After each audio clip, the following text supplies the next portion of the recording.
Well, Here is Still Here. Montrealer Sivan Slapak's debut book is an autobiographical soul in a fictional body. Here is Still, it's Sivan's first book, and I was really privileged to get a copy of it to read it. Secret story. Her mother's my neighbor, so what a great press agent she was.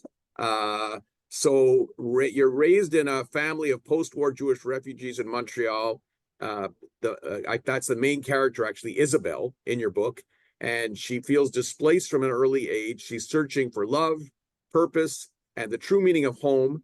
And from Montreal to Jerusalem and back again, she navigates checkpoints and borders, home and exile, milestones and disappointment, love and loss. I knew before reading the book, Sivan, that this was not your autobiography, but a few pages in, I completely forgot that. And to me, Isabel was Sivan. Are you getting a lot of feedback like that from people who've read the book? Well, the book has only been out a few days, so I've gotten some feedback. I imagine I'll get more.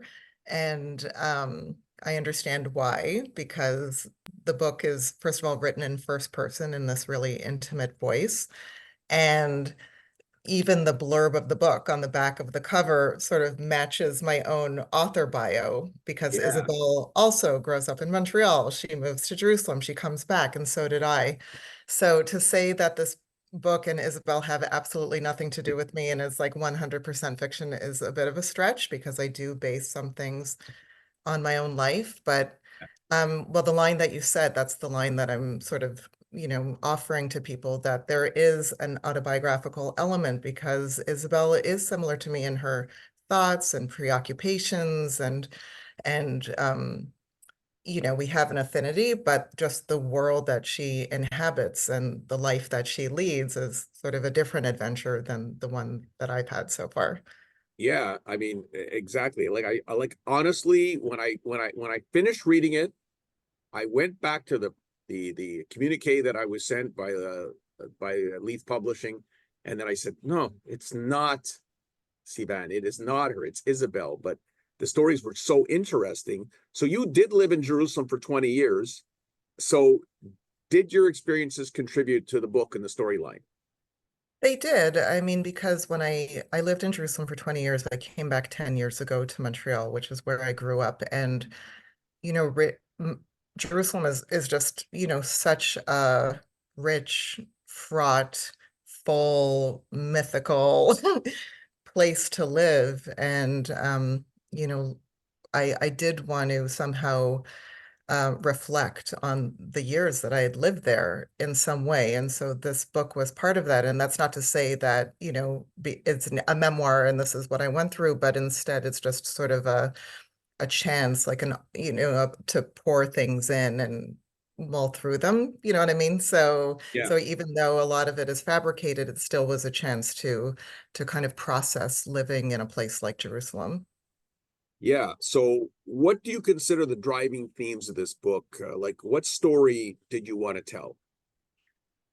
I wanted to tell a lot of stories. Maybe I'll just throw out some of the themes. I think one big one, and when we can return to it, but I think one big one is intergenerational. Like, the Holocaust is sort of like it's not spoken about very directly all the way through, but it is Holocaust memory, growing up in a family of survivors, the fact, that others, especially in Israel and here too in Montreal, so many people have that similar background and carry that similar memory.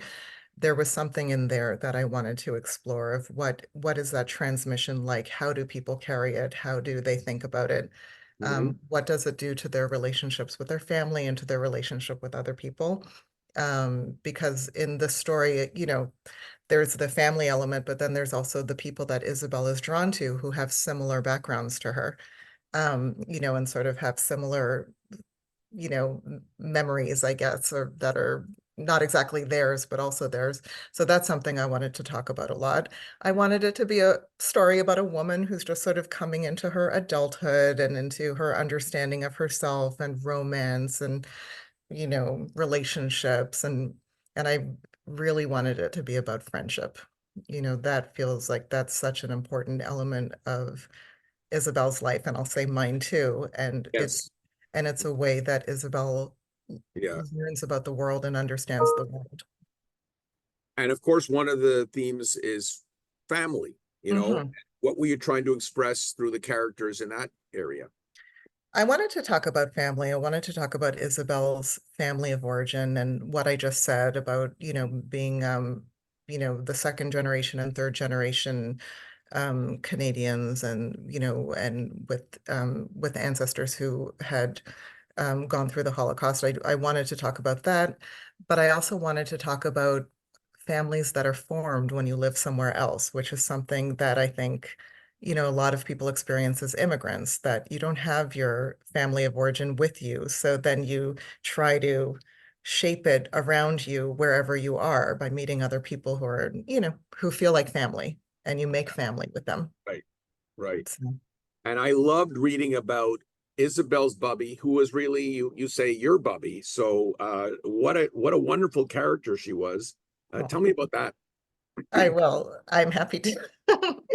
I'm happy to. Yeah, but like I say, it's I very deliberately, wrote a book of fiction and not a memoir, but I will say, and this is something I've talked about in other interviews already, with the character of the Bubby, I leaned very close to my memory of my own grandmother, because I was very close to my grandmother, and she was a formative figure for me. And I basically wanted to share her with my character Isabel. I wanted my grandmother to be Isabel's grandmother also. And because she was such a wonderful character in life, I wanted to give her another life in this book. And because of the themes that I'm working with, I felt like her name is Luba, is a real touch point for that. She's a Holocaust survivor. And I just basically wanted to insert my Bubby into this book, and more than just write about her. In the end, I also include her own writing, Luba Kapansky's own writing, in the book. Yeah, yeah. I love the way you phonetically spelled out a lot of her comments, and you could really relate to that. Mm-hmm. So I don't know if I'm pronouncing this like Club Farnak. Is it Club Farnak? So Nacht. Nacht. Okay, so Yeah. an evening club, a subterranean Yiddish library nightclub, Mm-hmm. incongruously set in the heart of ultra-Orthodox Jerusalem neighborhood. Does a place like that actually exist? Mm-hmm. Yeah, there is. Um, yeah, there are little enclaves.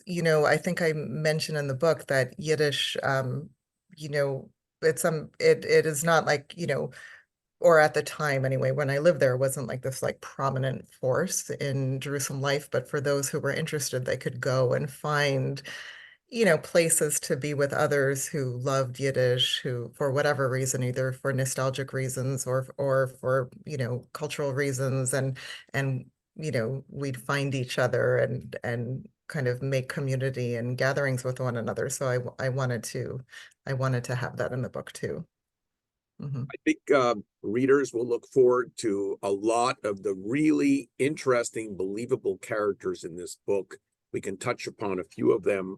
Let's start off with Malka the matchmaker. There's always a matchmaker. Did you For come sure. across any matchmakers when you were in Jerusalem? Oh, yes. I mean, Malka is basically a conglomeration of, about, like 200 different matchmakers that I've met over the years. I mean, this is also something I suppose is a theme in a way that Jerusalem and Israel and Palestine, for that matter, like that whole area is extremely concerned with matching people up, making sure people get married and making sure people have children. And, that's like an extremely important subject to Yeah. everyone.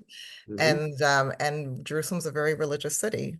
And so there are all these shadchantas, these matchmakers who it's either they're living or they're doing it unofficially, Yeah, that, go around and do that work. yeah. Rabbi Abram, who's a deeply religious old hippie, and he gets drunk at a Purim party. Mhm. Him around somebody? Yes, also hundreds of hundreds of people. And I mean, I write Yeah, about it. Actually, we're about to have Purim right now this evening. I mean, it yeah, is basically an edict of the holiday to drink.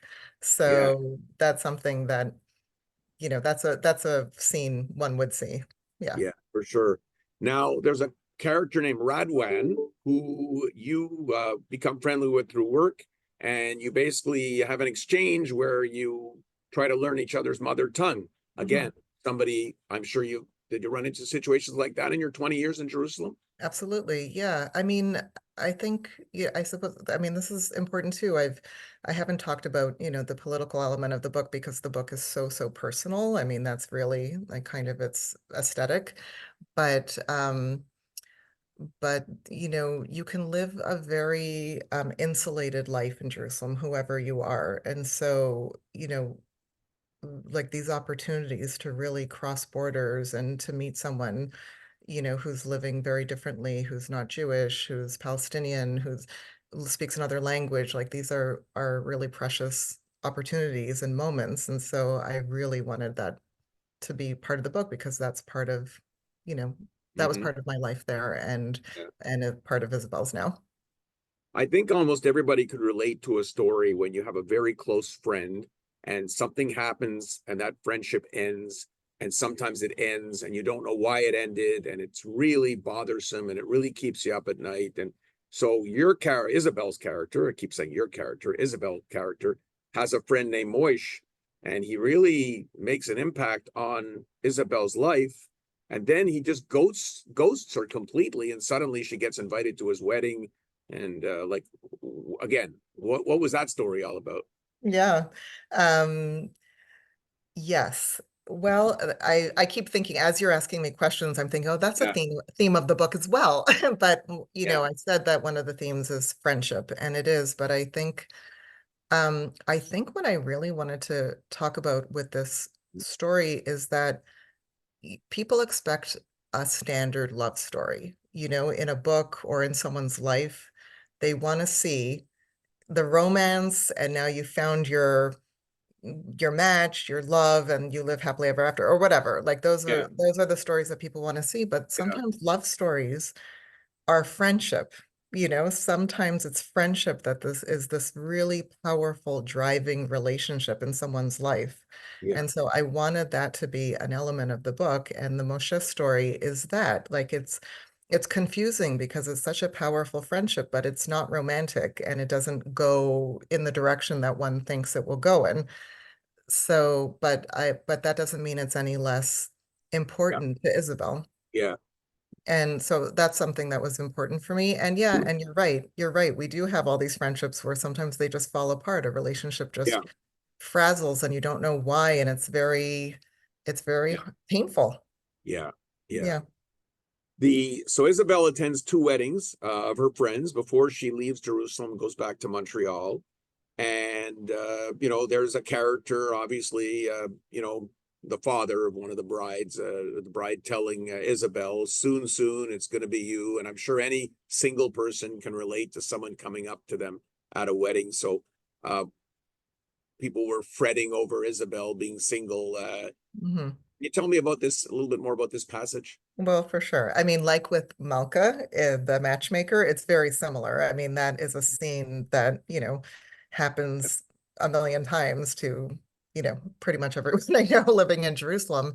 Yeah, And it's just sort of underscoring how important it is to everyone. It's, because like marriage and family is such an important central goal that if you're not achieving it, then the community gathers around you and wants to like help you and right. so that's just another moment. I mean, yeah, I'm not, I can easily say that is plucked from life because that's, Yes, like you say, that's something that yes, everyone has probably gone through. Yeah. absolutely. So then we're back in Montreal, and Isabel has a friend named Preeti.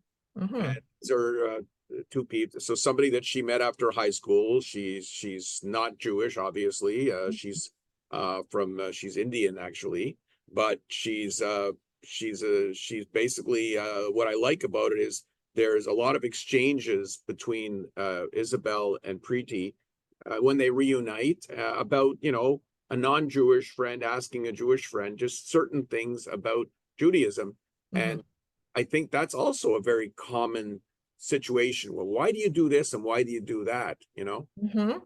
Yeah, exactly. I mean, like I said earlier on in our interview, I think the way that Isabel understands the world is through those kinds of exchanges, not just like, let me tell you about, me being Jewish and Jewish stuff, but, like really in conversation with people about, Hmm. you know, just where they come from and sort of cultural, places where we come together and places where we diverge. And like, these are things that are like of like really like central interest to Isabel and to me. And so this is just another place where Preeti has found herself in a really Jewish environment. And it's like just a chance to like have this sort of like funny dialogue about it. Yeah, yeah. And then Mhm. there's Isabel's dad, who's a very troubled soul. And Mhm. uh, what did you want to express through this story about the dad? Mhm. Yeah, it's a quite extreme story, but I mean, it circles back to how I opened that I would say one of the main undercurrents of this book Mhm. is like the intergenerational transmission of the Holocaust Yeah, to right. Holocaust survivors, Yeah. their children, their grandchildren, and how that evolves and how different people carry that experience and that memory. Mhm. And in the father's case, it's a real burden to him. And and I call the story reparations because, like it's sort of like a little bit of an allusion to, kind of like the monetary reparations that were given to survivors after, but it's not just the survivors who are carrying pain. It's, it goes on longer than that. So I wanted to say something about that. Where can people get a copy of the book? Anywhere that books are sold. Okay, so You could I know it's on Amazon, but it It's is. on Amazon. You can get it directly from the publisher, Linda Leith Publishing, Yeah, online, but you can get it at any bookstore. It's at Bibliophile and like any that's great. bookstore, We'll any give library. Bibliophile. I like giving Bibliophile a plug, so As that's do I. In Queen fact, Mary. actually, could I give a couple of plugs since Yes, we're here? go ahead. Yeah. Oh, good. I will. Because the book just came out a few days ago, so I'm having a couple of launches. The Okay. first, Keep in mind that we're recording this for an early April air date. okay, Um, so never mind. I so was going to say that I'm giving my viewers a sneak peek that we don't do this live. I So see. anything after the first week of April that we want to plug or we can do that for sure. Okay, great. So I'm having a couple of launches coming up. I just wanted to mention because Bibliophile will be taking care of book sales there. Yeah, But since this is only going out in April, I'll mention that I will be doing an evening of conversation similar to this one that we're having now on June 4th at the Jewish Public Library, if that's anyone's great. interested, and Yeah. other things. But I think that was a good one to throw in Oh, for yeah, now. absolutely. And my Yeah. final comment before we conclude is, I'm watching right now The Beauty Queen of Jerusalem on Netflix. And I know this is not the same story, but as I read your book, I said this would make an amazing Netflix series. Oh, thank you. Yeah, I mean, really, because of all those characters, Oh, that's what I wow. love about The Beauty Queen of Jerusalem. The characters are just fast. I don't know if you've seen it I don't know A if you've, little bit. I've watched a little yeah. bit of it. Yeah. Yeah, well, I'm hooked on it. We're almost done, but it's great. So I said, Isabel. So don't never say never, Sivan. You don't Mhm. know. Okay. Yeah, Okay. you Thank you do for work that. you do work at the Siegel Center as well, right? I should just mention that. Okay. I'll see if anyone wants to turn it into a play. Lisa Rubin might want to turn it into a stage production. You never know.